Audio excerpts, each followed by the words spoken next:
Grace to you and peace from God our Father and the Lord Jesus Christ. Amen. Blessed be the name of the Lord our God, who redeems us from sin and death. For us and for our salvation, Christ became obedient unto death, even death on a cross. Blessed be the name of the Lord.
The shadow of betrayal. When it was evening, he took his place with the 12 disciples, and while they were eating, he said, "Truly, I tell you, one of you will betray me." And they became greatly distressed and began to say to one another, "Surely not I, Lord." And he answered, "The one who has dipped his hand into the bowl with me will betray me. The Son of Man goes as it is written of him, but woe to that one by whom the Son of Man is betrayed. It would have been better for that one not to have been born." Judas, who betrayed him, said, "Surely not I, Rabbi." And he replied, "You have said so."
The shadow of agony.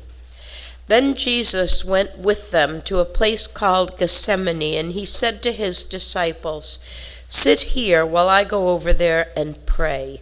He took with him Peter and the two sons of Zebedee and began to be grieved and agitated. Then he said to them, "My soul is deeply grieved, even to death. Remain here and stay awake with me." And going a little farther, he threw himself down on the ground and prayed, "My Father, if it is possible, let this cup pass from me. Yet not what I want, but what you want." Then he came to the disciples and found them sleeping, and he said to Peter, "So, you could not stay awake with me 1 hour? Stay awake and pray that you may not come into the time of trial. The spirit indeed is willing, but the flesh is weak." Again he went away for the second time and prayed, "My Father, if this cannot pass unless I drink it, your will be done." Again he came and found them sleeping, for their eyes were heavy. So leaving them again, he went away and prayed for the third time, saying the same words. Then he came to the disciples and said to them, "Are you still sleeping and taking your rest? Now the hour is at hand, and the Son of Man is betrayed into the hands of sinners. Get up, let us be going. Look, my betrayer is at hand."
The shadow of denial. Now Peter was sitting outside in the courtyard. A female servant came up to him and said, "You also were with Jesus, the Galilean." But he denied it before all of them, saying, "I do not know what you are talking about." When he went out to the porch, another female servant saw him and said to the bystanders, "This man was with Jesus the Nazarene." Again he denied it with an oath, "I do not know the man." After a while the bystanders came and said to Peter, "Certainly you are also one of them, for your accent betrays you." Then he began to curse, and he swore an oath, "I do not know the man." At that moment the cock crowed. Then Peter remembered what Jesus has said, "Before the cock crows, you will deny me 3 times." And he went out and wept bitterly.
The shadow of accusation. Now Jesus stood before the governor, and the governor asked him, "Are you the king of the Jews?" Jesus said, "You say so." But when he was accused by the chief priests and elders, he did not answer. Then Pilate said to him, "Do you not hear how many accusations they make against you?" But he gave him no answer, not even to a single charge. Now the chief priests and the elders persuaded the crowds to ask for Barabbas and to have Jesus killed. The governor again said to them, "Which of the two do you want me to release to you?" And they said, "Barabbas." And Pilate said to them, "Then what should I do with Jesus, who is called the Messiah?" All of them said, "Let him be crucified." Then he asked, "What evil has he done?" But they shouted all the more, "Let him be crucified." So when Pilate saw that he could do nothing, but rather that a riot was beginning, he took some water, washed his hands before the crowd, saying, "I am innocent of this man's blood. See to it yourselves." Then the people as a whole answered, "His blood will be on us and on our children." So he released Barabbas for them, and after flogging Jesus, he handed him over to be crucified. Then the soldiers of the governor took Jesus into the governor's headquarters, and they gathered the whole cohort around him. They stripped him and put a scarlet robe on him, and after twisting some thorns into a crowd, they put it on his head. They put a reed in his right hand and knelt before him and mocked him, saying, "Hail, King of the Jews!"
The shadow of crucifixion and humiliation. After mocking them, they stripped him of the robe and put his own clothes on him. Then they led him away to crucify them. As they went out, they came upon a man from Cyrene named Simon, and they compelled this man to carry his cross. And when they came to a place called Golgotha, which means place of a skull, they offered him wine to drink mixed with gall, but when he tasted it, he would not drink it. And when they had crucified him, they divided his clothes among themselves by casting lots. Then they sat down there and kept kept watch over them. Over his head they put the charge against him, which read, "This is Jesus, the King of the Jews." Then 2 rebels were crucified with him, one on his right and one on his left. Those who passed by derided him, shaking their heads and saying, "You who would destroy the temple and build it in 3 days, save yourself.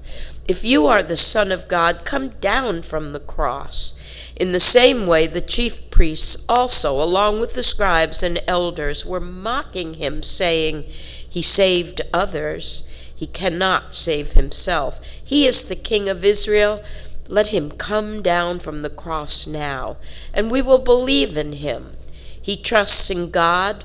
Let God deliver him now, if he wants to. For he said, 'I am God's son.'"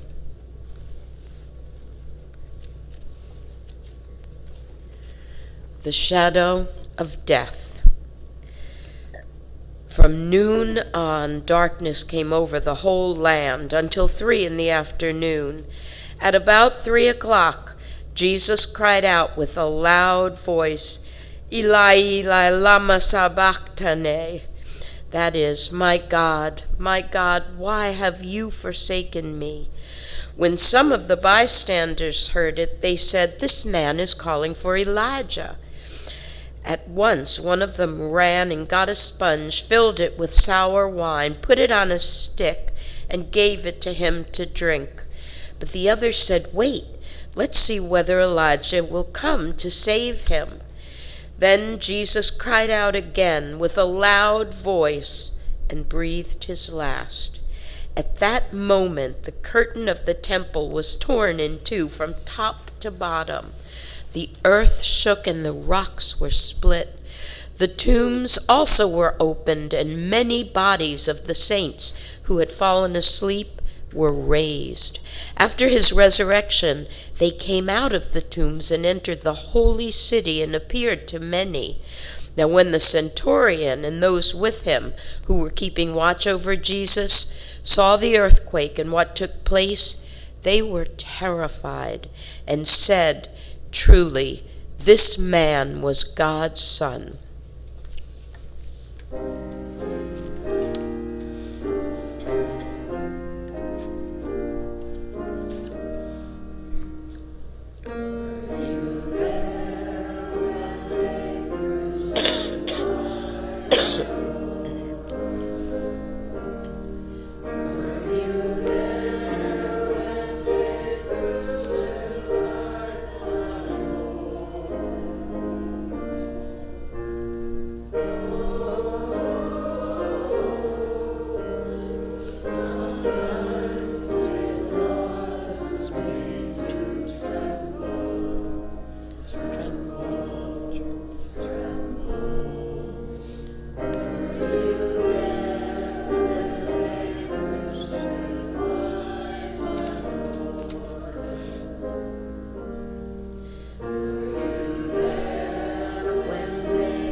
The shadow of burial.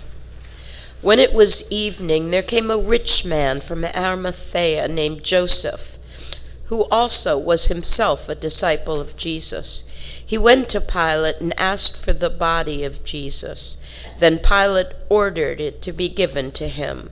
So Joseph took the body and wrapped it in a clean linen cloth and laid it in his new tomb, which he had hewn in the rock. He then rolled a great stone to the door of the tomb and went away.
May Jesus Christ, who for our sakes became obedient unto death, even death on a cross, keep you and strengthen you.